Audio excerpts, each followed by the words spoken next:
Hi, welcome to Write More Light. My name is Sarah, and this is a web series. You are in luck. Today is a day in which I interview someone doing something cool in the arts. So, today we're going to talk with Jenna Goldsmith, who is a writer residing in Rockford, Illinois. She served as the City of Rockford Poet Laureate from 2023 to 2025, and she is the director of the Oregon State University Cascades Low Residency MFA program in writing.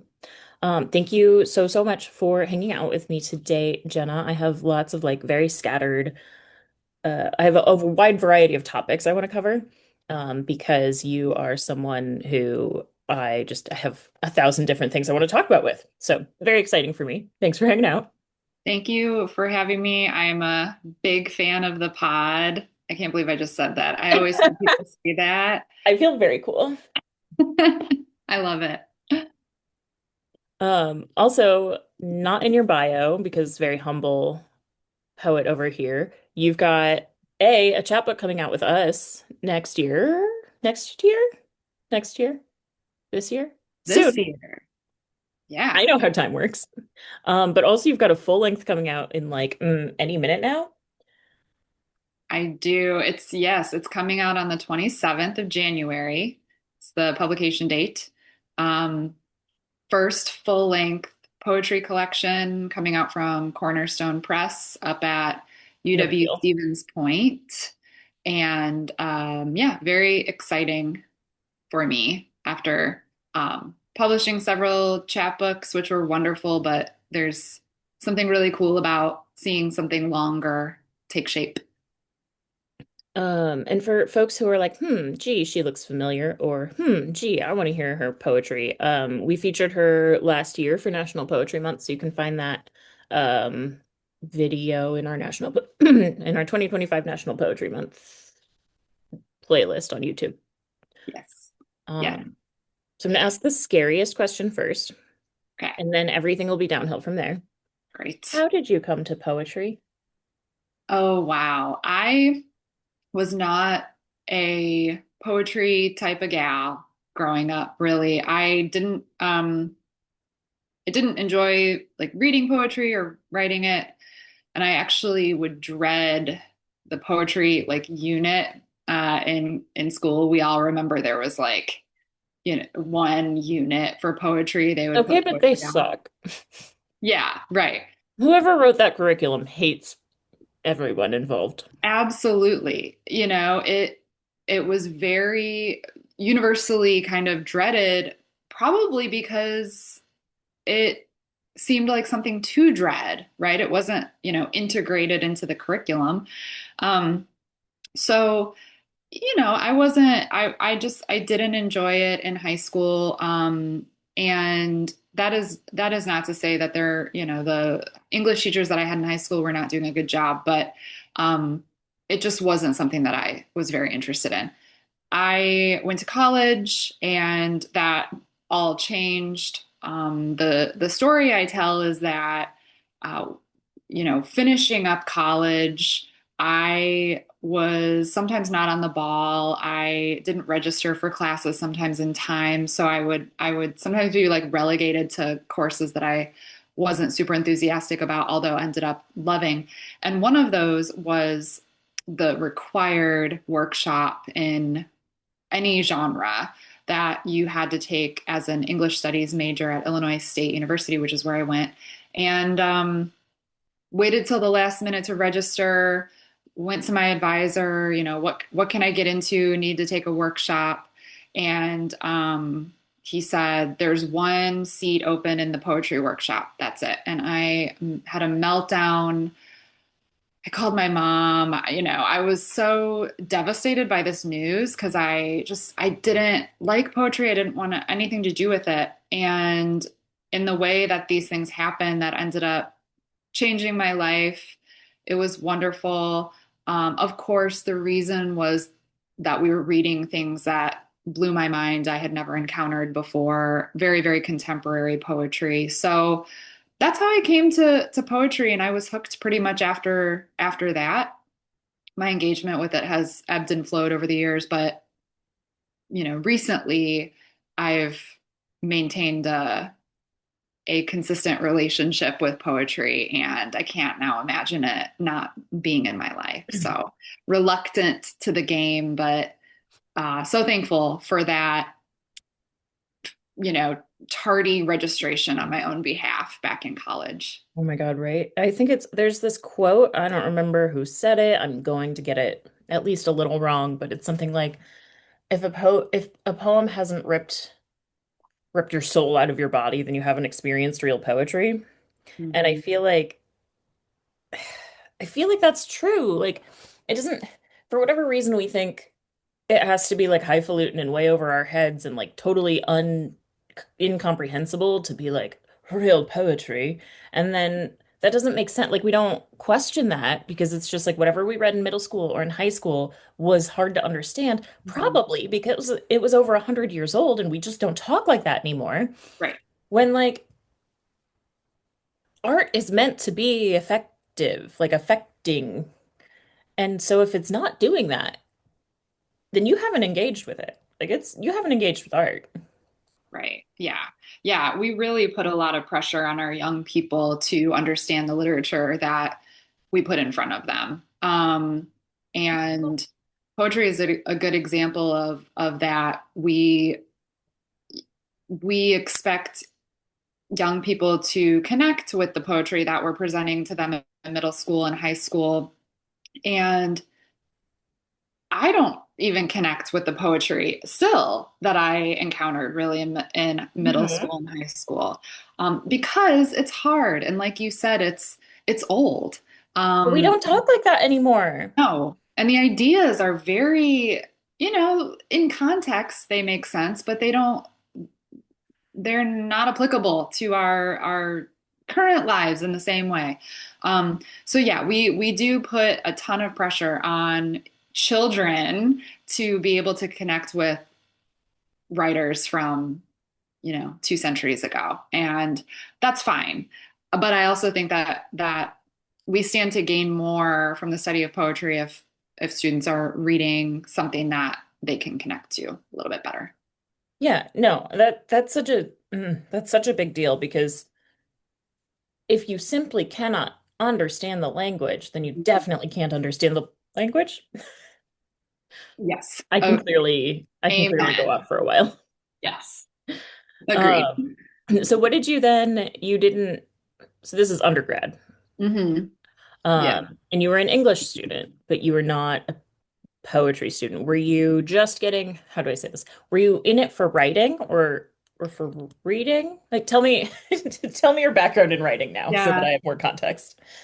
So always been a writer. I actually started off college as a journalism student. I was working on the paper and writing features and doing some reviews, and also I was on the police beat. That was my particular beat, was the crime beat, which was a lot of fun. Campus crime And or like town campus crime? crime, campus crime. Yep. Okay, that's kind of fun. It was really fun and it was phenomenal. I mean, I loved it. I did have a hard time though with some parts of that work, which is why I switched to English. I struggled, like I was pretty shy, so I really struggled to interview people, and I wasn't somebody who was gonna like get on the scoop very well, I just was kind of nervous. So I switched to English, which gave me the opportunity to write and become a hermit type of person. Um, That's one of my like pet peeves is the writer in isolation. yeah, yeah.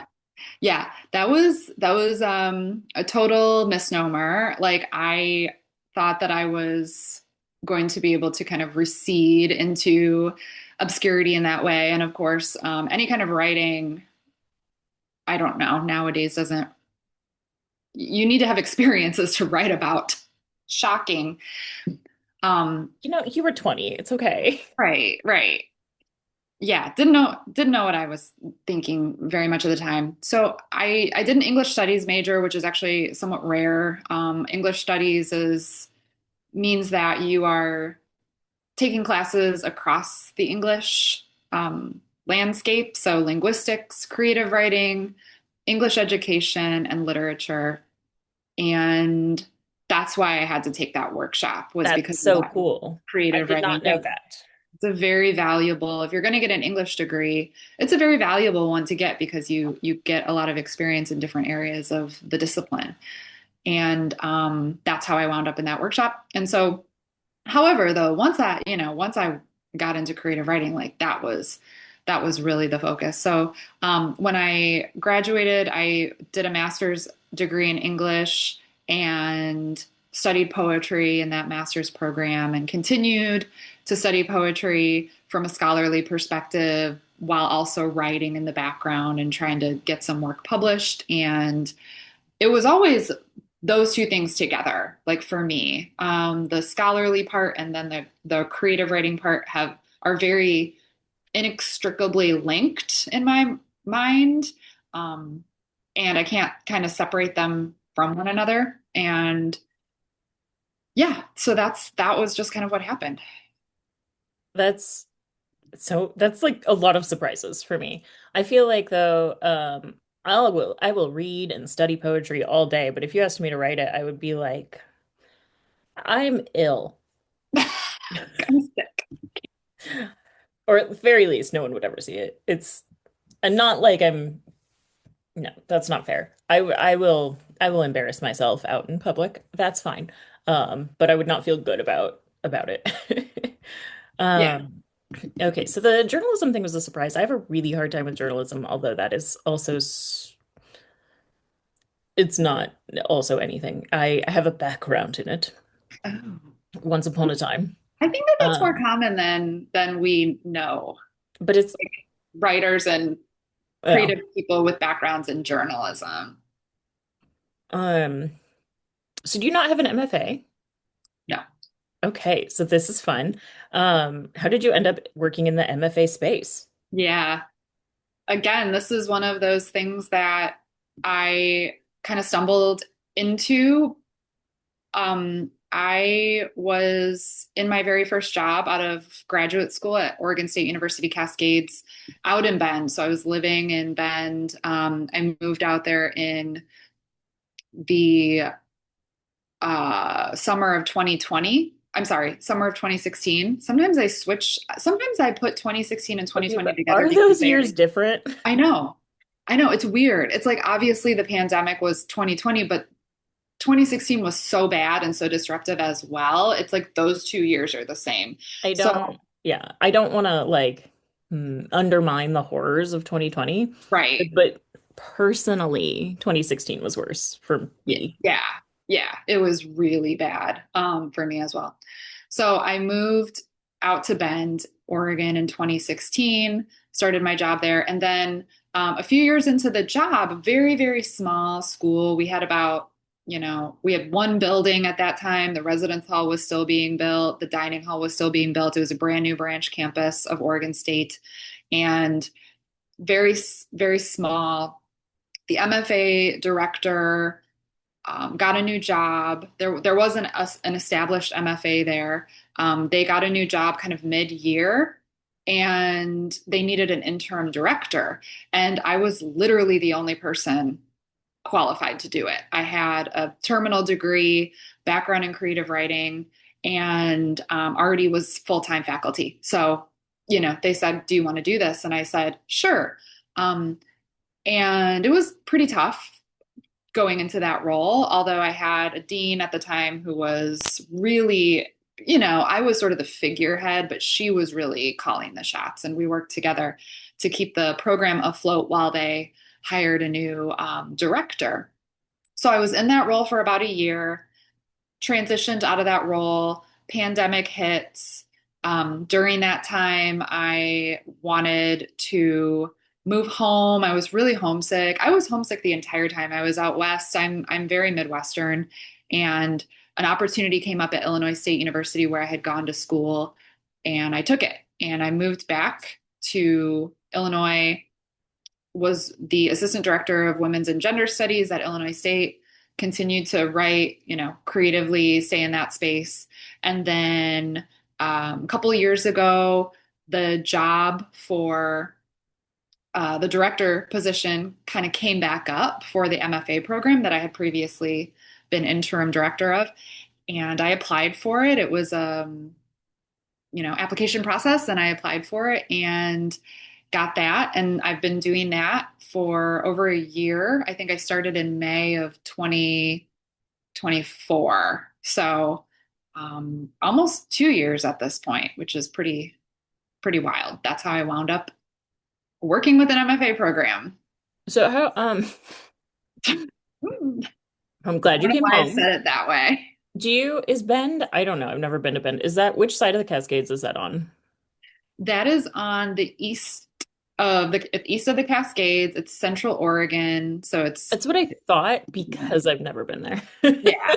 Well, and it's like the Cascades really, Well, they separate. I went to school and lived in Seattle for almost Okay. 10 years. Yeah. So I was like, well, if it's east of the Cascades, that's why I've never been.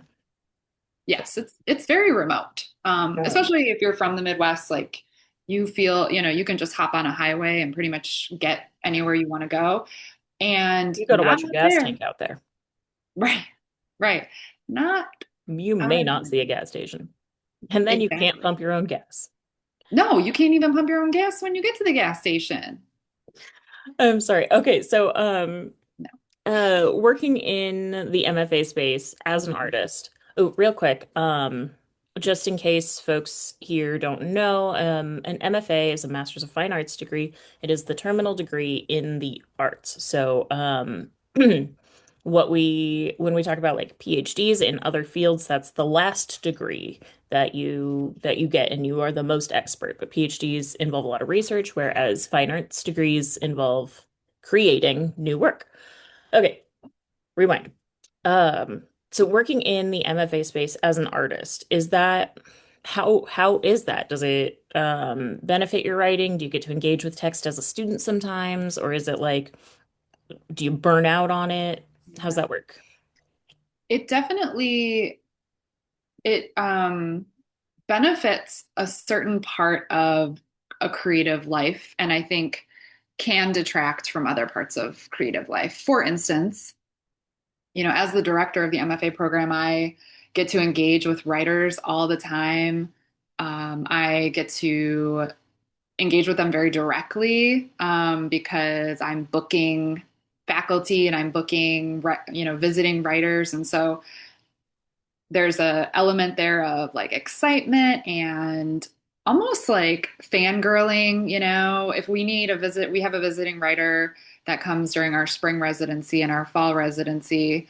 Since I've been And working in the arts, I'm like, and I'll like tell my friends, I'll be like, dude, this person's coming. And they're like, don't know what you're talking about. And I'm like, right, but they're so cool. they're so cool. And you realize, oh, they're just an email away. Not that everybody responds, but like 99.9% of people do either, yes, I can do that, or no, I can't do, whatever you're asking.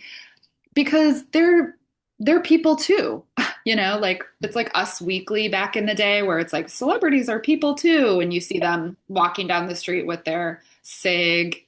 Yeah. Um, Writers are people too, and they need to work. And so they want to engage with their audiences.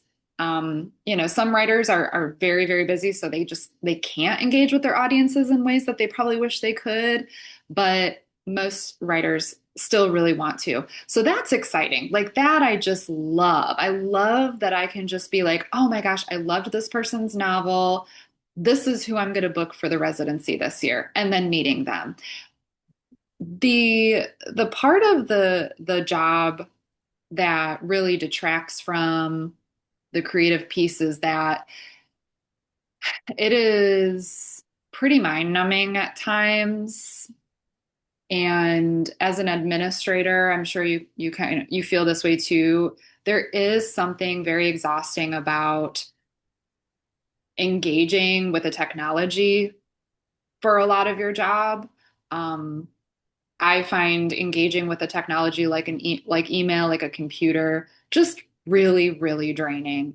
Even though I'm just sitting there, it still feels draining to me for some reason. And I can lose hours emailing. And I do.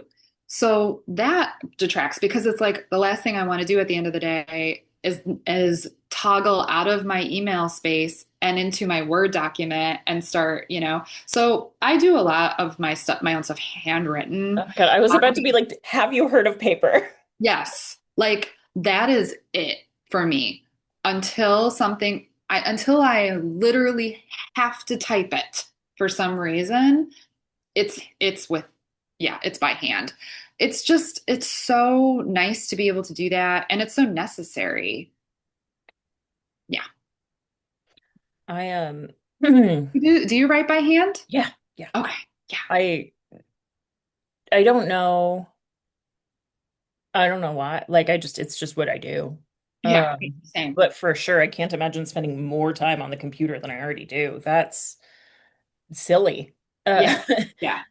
I also just to say this because I think it should be said. I think it's really cool to be starstruck all the time because it means that, I get to live with wonder and these other people who I admire get to be admired, right? Like when you know that they're people, you realize like they also don't know that they're influential or like Yeah. whatever. And that's I think it's cool. I used to feel a little embarrassed about how starstruck I am all the time. I used to work at a program that was just the whole job was like this person just got this award in this country and now show them around. Yeah. And it's like, whoa. Because like you have to learn about the person. So even if I didn't know who they were, I would, you know. Hmm. Um, Hmm. and so I was embarrassed about it for a little bit then, and I would like have to play it cool. And since then I'm like, okay, I don't act like a crazy Yeah. fanboy. But I do tell them like, hey, that thing that you did, this Mhm. one line or chapter or whatever it is, was like so impactful. And I saw over here, it made me think of this. And they're like, oh, people engage with my work, and it matters. It matters. Yeah. My Yeah. sister always says, don't let a compliment go unsaid. And I feel like Mm. it's really embarrassing for some reason to compliment people. Yeah, I don't know if it's American, like if it's an American problem. I don't know, but you're right. You're absolutely right. It's vulnerable. That's what it is. Mhm. There it is. Yeah. Uh, okay. Moving on. Um, is there I sort of asked questions out of order, but not really. I like just didn't put my order together in an orderly way. Um, I feel like you've sort of touched on this with like, I do it by hand and I get to engage with writers. And I think personally, engaging with artists is the thing that makes us generate more art. Yeah. But do you have any advice to writers or artists who are maybe looking to also work in the space? Mhm. I think it can be a blessing and a curse, Yeah. personally. Yeah. Oh, big time. Big time, both. Um, I do not think I sometimes think that there's a perception that people who work in academia and in these creative writing, professional creative writing situations, or people who work for like nonprofit organizations geared towards the literary arts, are somehow have like cracked the code of the creative lifestyle and there's nothing higher on the mountaintop, and that is false. Those jobs, though they are in the field and you are literally drinking the water and breathing in the air every single day of creative writing, are no are no more important or easier or more fun or anything than any other role that you find dignity in and in which you are treated well for the work that you're doing. I truly believe that. Um, there have been many times where am, I wish that I was not working in creative writing and also a creative writer. It it is a lot. I'm very honored to be in this role and I enjoy it immensely sometimes. But I also, sometimes I really wish that I was doing something that was outside of my comfort zone a little bit more, or something outside of my expertise, because that's very interesting work as well. One of the things that this job has taught me is that I'm not very good at, nor do I like being a remote worker. Oh, yep. Um, I am terrible at it and I don't like it. I would not have known that unless I took a job as a remote worker. So that has been very valuable for me in this job. And um, I thought that it would sort of revolutionize my life and that I would, oh my gosh, like this is amazing. And it's really hard. It's really, really hard. I miss my colleagues. I miss talking to people. So it's not always all that. And I really encourage anybody to, again, find the work that wherein you're treated well and that you find value in it. Yeah, in the before times, right? We're all in a position now where most people have worked remotely. Um, that's probably really unfair. A larger majority of people have, a larger proportion of people have worked remotely than ever before. Mhm. And before, there would be sometimes I would have to work from home because uh, I've got a I got a bum foot and like I couldn't walk to work. Um, stuff comes up, the Wi-Fi's out at work, whatever. Yep. And it was terrible, and I could never work that way. And I think a lot of it is a quirk of my personal brand of ADHD is I work better if someone is near me also working. Yeah. Yeah. Um, but there's even if you work in a toxic workplace, like there's community there, Yeah. and that I think also gives you an investment in the work. Hmm. Hmm. Yeah. Um, which of course now, like post shutdown of the world, I'm like, excuse me, I have to put pants on, Right. which actually I'm exaggerating. If I don't get dressed in the morning, I don't feel like it's a day yet, Hmm. but that's on me. Um, so yeah, I'm really, really with you there. And I had other thoughts that came up as you were talking about it because some of it, like I asked because I know from my own experience the ways in which working in my passion complicates my passion. Hmm. Um, but like I have just exactly zero, there's just no line between personal and professional anymore.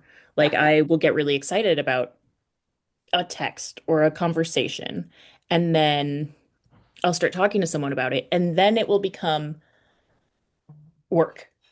Yes. Not like work on my own on my own project, but like let's do a program. And it started because I was excited about it, and now I'm like, cool, I've got a to-do list. Yeah. Yeah.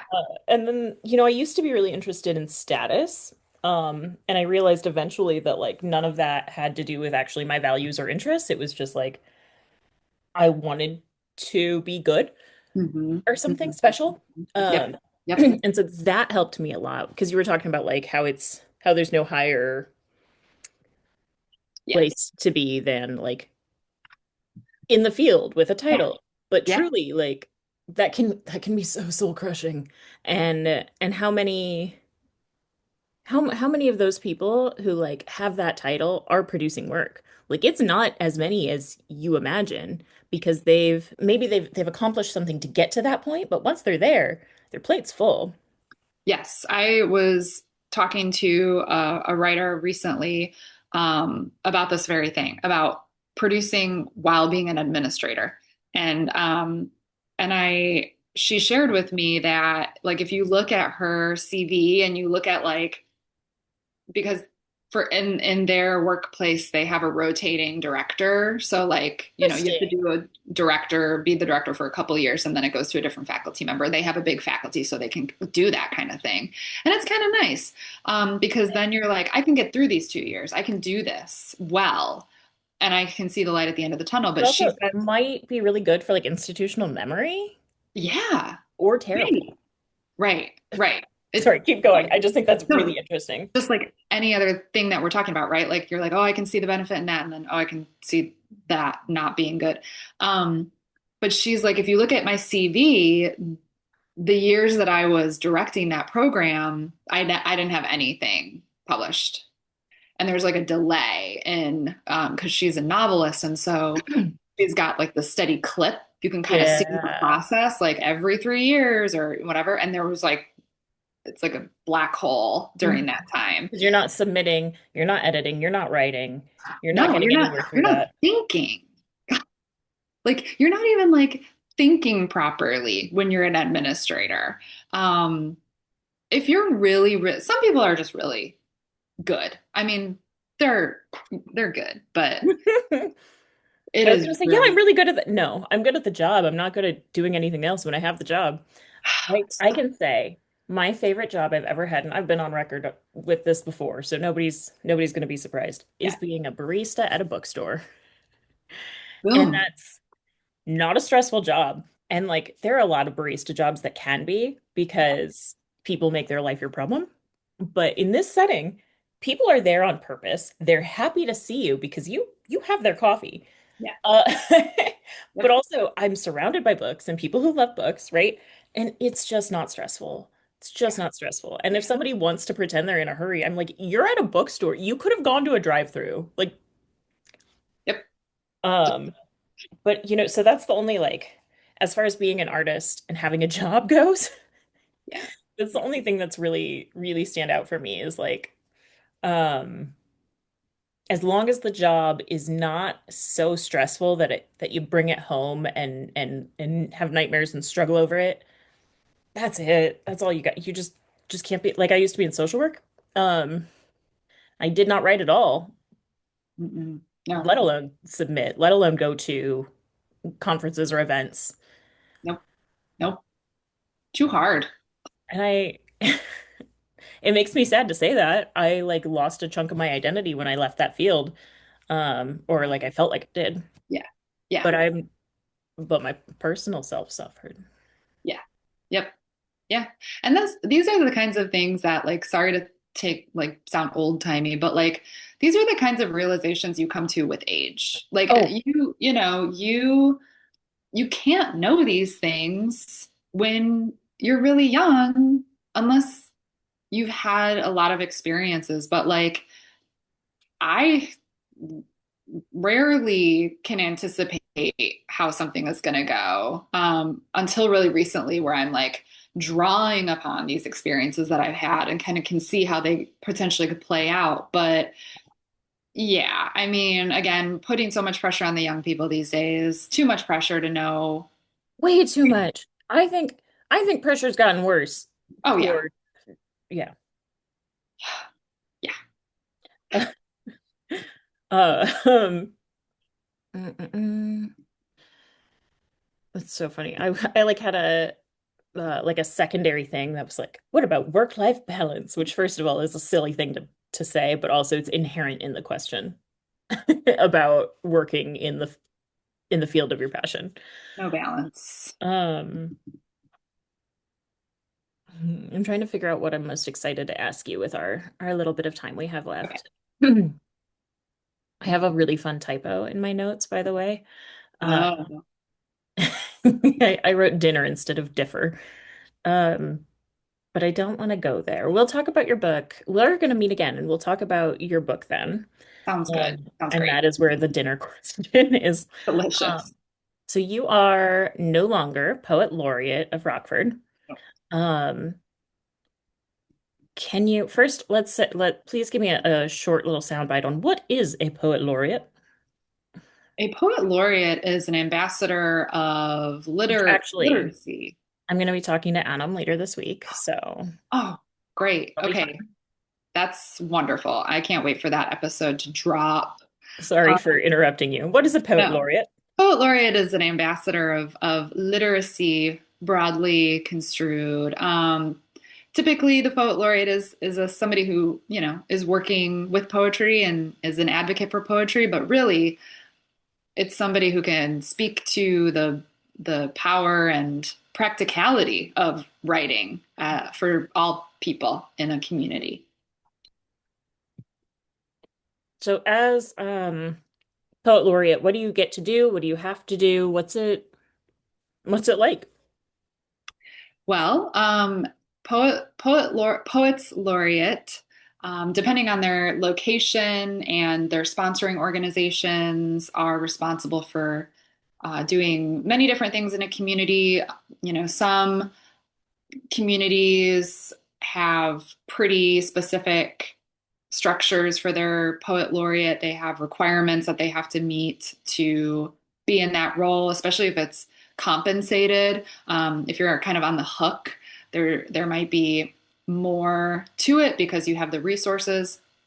If you are like in Rockford, it's an honorary position, so you are in the role for 2 years and you're volunteering your time, and it's a much kind of broader scope. You can kind of do whatever you want.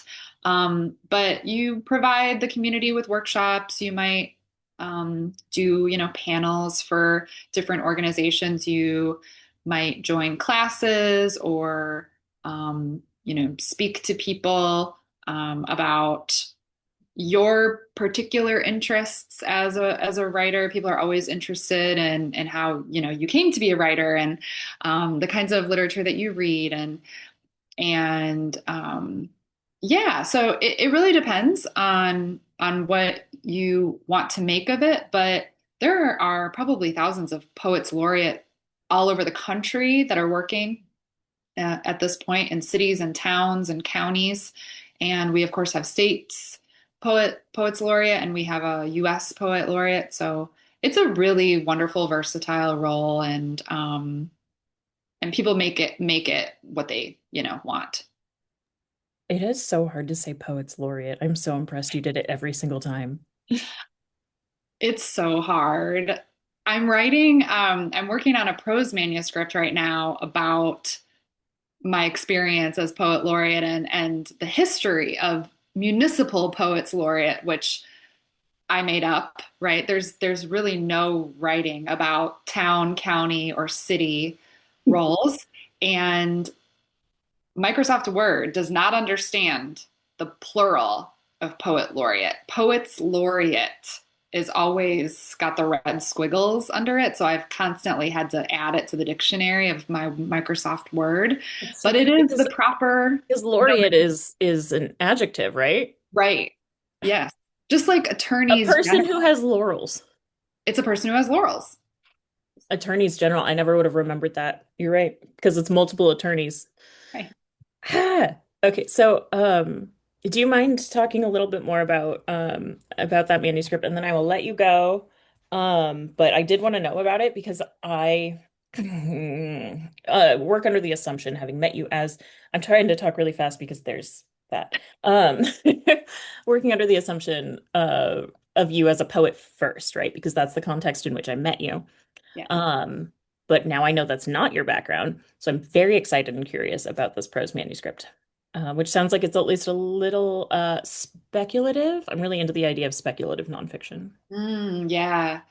Yeah, it's kind of this, it's a memoir of my writing life. I do talk a lot about the journalism piece and some of the characters that I encountered while working the police beat at my campus, because there's a whole cast of characters there. I talk about that experience having to take the poetry workshop, stomping and crying. And I talk about being the poet laureate of Rockford, which was on the whole wonderful and really the honor of a lifetime, both, and very, very challenging and somewhat traumatizing, if I'm going to be totally honest. I have been working on coming back from it. It's taken me quite a while, and it will probably take a while more. It was very hard on me, and I encountered some resistance towards the end that I would have never anticipated from my community, that caused me to become somewhat paranoid, depressed, anxious, and that has been I'm probably, I don't know, I would say 50% back from that kind of dark time. So the book is also about that and the kind of weirdness of being a public writer in unexpected ways. But it's also kind of a how to in another weird way, like a how to guide for people who are interested in being public poets of any kind. There's lists in there of things to do, of not to do. And none of that may end up in the final book. You know, who knows? Some editor down the road may have me take out large chunks of all of this stuff. But that's what I've got thus far. And anybody who's poet laureating anywhere, take really detailed notes and keep a journal while you're doing this because it'll come in handy when you inevitably want to write about it, which you do because it's a wild ride. Yeah, or at the very least, like you're definitely, I mean, you're gonna write about it by virtue of being a writer who has experiences. So maybe not for what you're doing, but like you're gonna want that. I'm Yeah. saying that like I know, but it just sounds familiar, you know? Yep. You're going to. You're really going to. And, your organization that sponsors you may also need some kind of report. Mine did, but obviously I didn't go into like the extremely, there's a lot of tea that I'm spilling in this book. Didn't go there, but you're gonna want that down the road. So, yeah, so that's kind of what I'm working on. We'll see. Awesome. That is not at all, I don't know why, not at all what I expected. It's Um, not what I expected either, but it's exciting. we write what comes. Like that's the number one rule in my Yeah. mind. Yeah. Thank you so much for hanging out with me today. For folks who are like, excuse me, why is this video over? Jenna will be back. We will talk so much more about her upcoming poetry books, her upcoming work in general, maybe about the MFA program with which she works. Like we've got a lot of content between the two of us. I can't Um, wait. I thank can't you wait. for hanging out, Jenna. Please go have a wonderful, wonderful day. Thank And you. Thank you. And support the Midwest Writing Center. I love it. It's just this beacon of amazingness west of Rockford. I always, I stand to the west and I say hello. And I love what you all are doing. But yeah, let's do this again soon. So thanks for hanging out with us today. I expect that you are looking forward to a writing prompt as I love to leave you with them. So for today's prompt, give yourself 5-10 minutes on a timer, however much you are able to spare, and write whatever comes. Doesn't matter if it ends up being a journal or a list. Um, write about the concept of being starstruck. Um, Thanks again, and as always, please write more light into your life.